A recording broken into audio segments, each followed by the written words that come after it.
यदि आप math lover हैं तो श्रीनिवास रामानुजम को जरूर जानते होंगे, और यदि आप श्रीनिवास रामानुजम को जानते हैं तो उनके समीकरण को भी आप जरूर जानते होंगे कि रामानुजम का एक समीकरण है कि 1 + 2 + 3 + 4 + 5 प्लस डॉट डॉट डॉट इसी प्रकार से अनंत तक जोड़िएगा तो इसका फाइनली आंसर आएगा -1/12। सुन करके तो थोड़ा दिमाग चकरा जाता है, लेकिन यही परम सत्य है रामानुजम के अनुसार, क्योंकि रामानुजम ने मैथ में ऐसे ऐसे समीकरण दिए हैं जिसको देख करके पूरा दुनिया भर के मैथमेटिशियन के दिमाग चकरा गया है। यहाँ तक कि रामानुजम के समय में एक GH हार्डी थे प्रोफेसर इंग्लैंड के यूनिवर्सिटी में, तो वो भी जब रामानुजम की इक्वेशन को देखे तो उनका भी दिमाग चकरा गया। तो रामानुजम अपनी इक्वेशन को लिखते थे लेकिन वो प्रूफ नहीं करते थे। जैसे कोई भी समीकरण लिख दिए कि इतना बराबर इतना होता है तो उसको प्रूफ नहीं लिखते, तो उनको लगता था ये तो होबे करता है। तो GH हार्डी एक बार उनसे कहें कि देखिए रामानुजम, जो भी आप इक्वेशन लिखते हैं उसको प्रूफ कीजिएगा, क्योंकि दुनिया प्रूफ खोजता है। जैसे देखिए हम लोग जानते हैं कि यदि दो धनात्मक संख्याओं को जोड़ा जाए, जैसे 1 + 2 तो रिजल्ट क्या आएगा, 3 आएगा। एक भी धनात्मक संख्या, दो भी धनात्मक संख्या, दोनों का योगफल जो है वो भी क्या है, धनात्मक संख्या है। इसी प्रकार से आप 1 + 2 + 3 + 4 जोड़िएगा तो सब के सब धनात्मक संख्या है। तो 1 + 2 + 3 + 4 जो भी आप जोड़िएगा तो इसका जो भी आंसर आएगा एक पॉजिटिव नंबर है, यानी कि 10 आएगा। जबकि देखिए कितना अमेजिंग फैक्ट्स लिखे हैं रामानुजम कि 1 + 2 + 3 + 4 यानी कि सभी धनात्मक संख्याओं को आप अनंत तक जोड़ दीजिएगा तो इसका फाइनली आंसर कितना आएगा, -1/12। जबकि हम लोग बचपन से पढ़ते आ रहे हैं कि दो धनात्मक संख्याओं का योगफल हमेशा एक धनात्मक संख्या होता है, लेकिन जब रामानुजम अपना इक्वेशन दिए कि 1 + 2 + 3 + 4 + 5 इन्फिनिटी तक जोड़ते हैं तो फाइनली आंसर जो आता है कि एक नेगेटिव नंबर आता है, वो भी -1/12। जबकि हम लोग जानते हैं कि जैसे 1 2 3 से जोड़ रहे हैं तो कभी तो फ्रैक्शन आता नहीं है बटा में, और इनका कहना था कि बटा में आएगा और वो भी क्या आएगा, माइनस में आएगा। हम लोग के बचपन से रटाया जो कॉन्सेप्ट है कि दो धनात्मक संख्याओं का योगफल हमेशा एक धनात्मक संख्या होता है, इस इक्वेशन को देखने के बाद धाराशाही हो जाता है। और ख़ास करके उस समय जब हम लोग जानते हैं कि यह समीकरण जो है दुनिया के सबसे महान गणितज्ञ रामानुजम का दिया हुआ है, तो उस समय तो हम लोग का और दिमाग खराब हो जाता है कि हम लोग बचपन से पढ़ते आ रहे हैं कि दो धनात्मक संख्याओं का योगफल एक धनात्मक संख्या होता है। तो GH हार्डी ने पूछा रामानुजम से कि रामानुजम बताइए कि जैसे ये आप कैसे लिखें कि इतना बराबर इतना आखिर कैसे होता है। तो रामानुजम कहें कि ये तो होबे करता है। तो GH हार्डी के माथे चकरा गया, ये तो कह रहे हैं कि होबे करता है, हमरा लगी तो ये तो देखिए कि ऐसे में डर लग रहा है कि बाप रे इतना बराबर इतना होता कैसे है। और रामानुजम कह रहे हैं कि तो होबे करता है, एक सिद्ध करे का जरूरत है। जैसे देखिए नहीं समझें, जैसे आपसे कोई कहेगा कि 2 + 2 क्या होता है तो आप सीधे कहिएगा कि 4। 2 + 2 कोई कहेगा तो क्या कहिएगा कि 4। और अब यही आपसे कोई सवाल पूछ देवे कि 2 + 2 4 कैसे होता है तो आप कहिएगा कि पागले है का जी, 2 + 2 तो 4 होबे करता है। तो आपसे कोई पूछ देवे कि 1 + 1 तो आप झट से क्या बोलिएगा कि 2। अब कोई कहेगा कि कैसे तो आप कहिएगा पागल बोला है का यार, 1 + 1 2 होबे करता है। तो यही हाल था रामानुजम के साथ। रामानुजम को मालूम था कि इतना बराबर इतना होता है, लेकिन हम लोग को नहीं मालूम है कि इतना बराबर इतना होता कैसे है। तो GH हार्डी जब देखे तो उनका माथे चकरा गया, यही कह रहे हैं कि तो होबे करता है। जैसे आप कैसे कह रहे हैं कि 2 + 2 = 4, तो हम पूछ दिए कि कैसे तो कहे सर ये तो होबे करता है 2 + 2 4। लेकिन इसको प्रूफ करने की आवश्यकता आपको नहीं लगता है, नहीं लगता है ना। जैसे हम पूछे कि 2 + 2 कितना होता है तब कहिएगा 4, तो हम कहेंगे प्रूफ कीजिए, तो बस सर ये तो होबे करता है, तो प्रूफ क्या लिख करे। तो इसी रामानुजम भी कहते थे कि यार ये तो होबे करता है, तो एक प्रूफ करे का जरूरत है।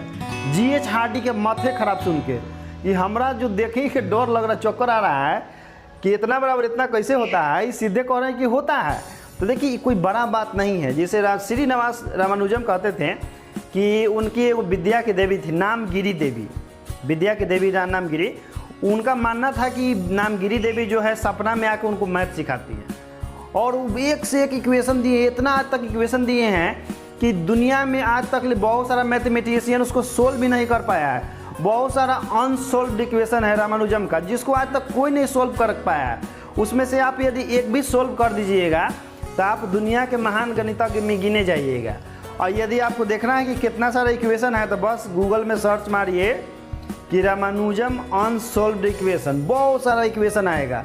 उसमें से आप एक भी सोल्व कर दिए तब दुनिया के सबसे महान मैथमेटिशियन माने जाएंगे, ठीक ना। ये वो सोल्व कर दिया अभी समय के। बहुत सारा इक्वेशन है जो आज तक कोई सोल्वे नहीं कर पाया है। और रामानुजम से पूछा जाता था कि इतना बराबर इतना कैसे होता है, तो सीधे कहते थे कि तो होबे करता है, तो एक प्रूफ करे का जरूरत है। जैसे आपसे कैसे कोई पूछा कि 1 + 1, तो आप कह दिए कि 2 डायरेक्ट बिना सोचे हुए।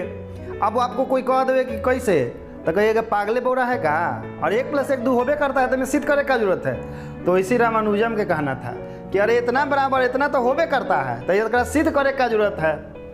अब यही जैसे चूँकि उनका मैथ में जो लेवल था ना बहुत हाई हो गया था, इतना हाई कि आम मैथमेटिशियन के समझने के बाद में उस समय दुनिया में जितना भी प्रोफेसर था वो सब के बस की बात नहीं। उस समय के छोड़िए ना, अभी के समय में भी एक से एक साइंटिस्ट आए, मैथमेटिशियन आए, लेकिन रामानुजम के सारे इक्वेशन को सोल्व नहीं किए। मुश्किल से 15-20 को सोल्व कर पाया है अभी तक, मुश्किल से 20-20 साल 33 साल लगा करके वो सोल्व किया है सब।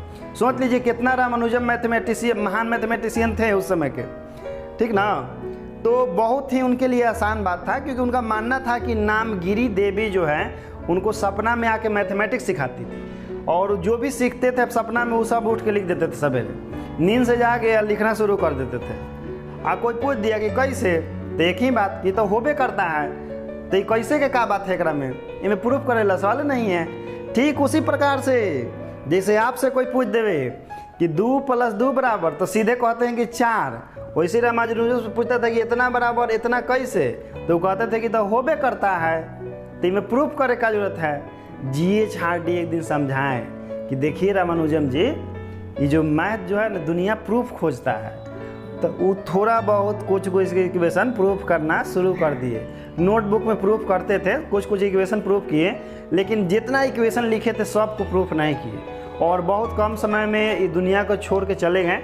नहीं तो जिंदा रहते तो आज हम लोग तो पूरा ऐसे भी विश्व में मैथ के लिए रामानुजम तो प्रसिद्ध है ये है। और रामानुजम पर एक सिनेमा भी बना है, रामानुजम करके ही है, यूट्यूब पर सर्च मारिएगा रामानुजम तो आ जाएगा। पूरा रामानुजम के जीवनी के बारे में दिखाया है कि कैसे वो गरीबी से संघर्ष किए हैं और कैसे पढ़े हैं और कैसे इतना महान मैथमेटिशियन बने हैं।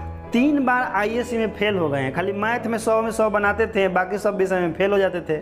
मैथ में 100 में 100 विषय बनाते थे, 100 में 100 बनाते थे, बाकी सब विषय में फेल हो जाते थे।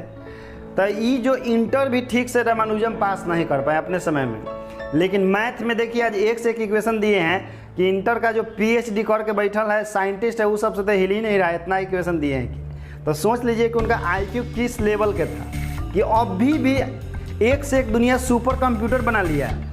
कहाँ से कहाँ आदमी धरती पर से चांद पर पहुँच गया, लेकिन आज भी रामानुजम के इक्वेशन को सोल्व नहीं कर पाए हैं। तो सोचिए कितना महान थे रामानुजम।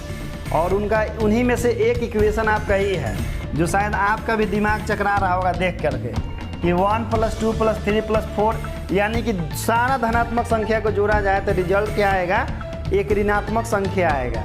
मेरा तो कॉन्सेप्ट गड़बड़ा गया जिस दिन हम इसको देखे इक्वेशन को, कि बचपन जो हम रटते आ रहे थे कि सभी धनात्मक संख्याओं का योगफल एक धनात्मक संख्या होता है, इसको देखे तो मेरा खोपड़ी हिल के पूरा कॉन्सेप्ट खराब हो गया, ठीक ना, रामानुजम के इक्वेशन के सामने। तो इसी प्रकार से हम नया लेकर के आते रहेंगे। इस वीडियो में इतना ही, फिर हम आपसे मिलते हैं एक अगला वीडियो में। जय हिंद साथियों।